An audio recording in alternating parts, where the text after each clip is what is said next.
Hallelujah. ಎಲ್ಲರಿಗೂ ಶುಭ ಮುಂಜಾನೆ. ಈ ದಿನದ ದೇವರ ವಾಕ್ಯವನ್ನ ನೋಡೋಣ. 145ನೆಯ ಕೀರ್ತನೆ 9ನೆಯ ವಾಕ್ಯ. ಯೆಹೋವನು ಸರ್ವೋಪಕಾರಿಯು, ತಾನು ನಿರ್ಮಿಸಿದವುಗಳನ್ನೆಲ್ಲ ಕರುಣಿಸುವಾತನು ಆಗಿದ್ದಾನೆ.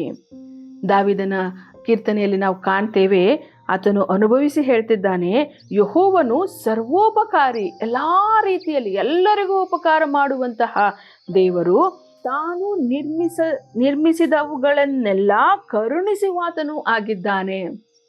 ನಾವೆಲ್ಲರೂ ಕೂಡ ನಮ್ಮ ದೇವರು ನಿರ್ಮಿಸಿದಂತಹ ಮಕ್ಕಳಾಗಿದ್ದೇವೆ, ಮನುಷ್ಯರಾಗಿದ್ದೇವೆ.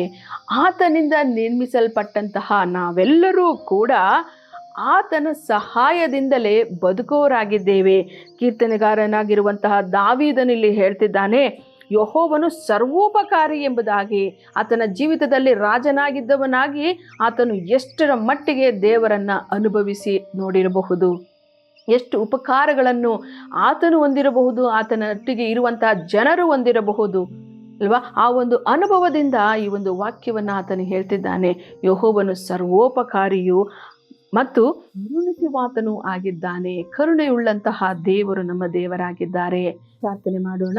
ಸ್ತೋತ್ರ ಕರ್ತನೆ, ಅಪ್ಪ, ದಾವಿದನು ಕರ್ತನೆ ಹೇಳುವ ರೀತಿಯಲ್ಲಿ ನೀವು ಸರ್ವೋಪಕಾರಿ ಯೇಸಪ್ಪ. ಹೌದು, ನಮ್ಮ ಜೀವಿತದಲ್ಲಿ ಅನೇಕ ಬಾರಿ ಪ್ರತಿ ದಿನವೂ ನಿಮ್ಮ ಉಪಕಾರವನ್ನು ಸ್ವಾಮಿ ನೆನೆಸಿ ಈ ದಿನದಲ್ಲಿ ನಿಮಗೆ ಸ್ತೋತ್ರ ಮಾಡ್ತಿದ್ದೇವೆ ಅಪ್ಪ. ಇದುವರೆಗೂ ನಮ್ಮನ್ನೆಲ್ಲ ಕರ್ತನೆ ನೀವು ನಡೆಸಿದ್ದೀರಾ, ಇನ್ನು ಮುಂದೆಯೂ ಕೂಡ ನಡೆಸಬೇಕಾಗಿ ಪ್ರಾರ್ಥನೆ ಮಾಡ್ತಿದ್ದೇನೆ. ವಿಶೇಷವಾಗಿ ಅಪ್ಪ, ನೀನು ಸರ್ವೋಪಕಾರಿ ಎಂಬುದಾಗಿ ನಾವು ನೋಡಿದ್ದೇವೆ ಸ್ವಾಮಿ.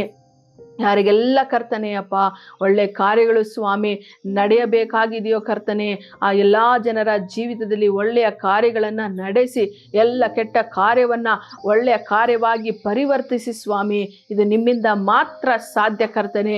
ಬರೇ ದುಃಖವನ್ನು ಕಣ್ಣೀರನ್ನು ಕಂಡಿರುವಂಥ ಕುಟುಂಬಗಳಲ್ಲಿ ಸಂತೋಷವನ್ನ ಏರ್ಪಡಿಸಿ ಕರ್ತನೆ, ಅವರಿಗೊಂದು ಉಪಕಾರವನ್ನ ಕರ್ತನೆ ನೀವು ಮಾಡಿ ಸ್ವಾಮಿ. ನಿಮ್ಮ ಕರ್ತನೆ ಒಳ್ಳೆಯ ಕಾರ್ಯಗಳು, ನಿಮ್ಮ ಉಪಕಾರಗಳು ಪ್ರತಿಯೊಬ್ಬೊಬ್ಬರ ಕುಟುಂಬಗಳಲ್ಲಿ ಐಕ್ಯತೆಯನ್ನ, ಪ್ರೀತಿಯನ್ನ ಸ್ವಾಮಿ ಸುರಿಸುವಂಥದ್ದಾಗಿರಲಿ ಕರ್ತನೆ. ನಿನ್ನ ಚಿತ್ತ ಪ್ರತಿಯೊಬ್ಬೊಬ್ಬರ ಕುಟುಂಬಗಳಲ್ಲಿ ನೆರವೇರಲಿ.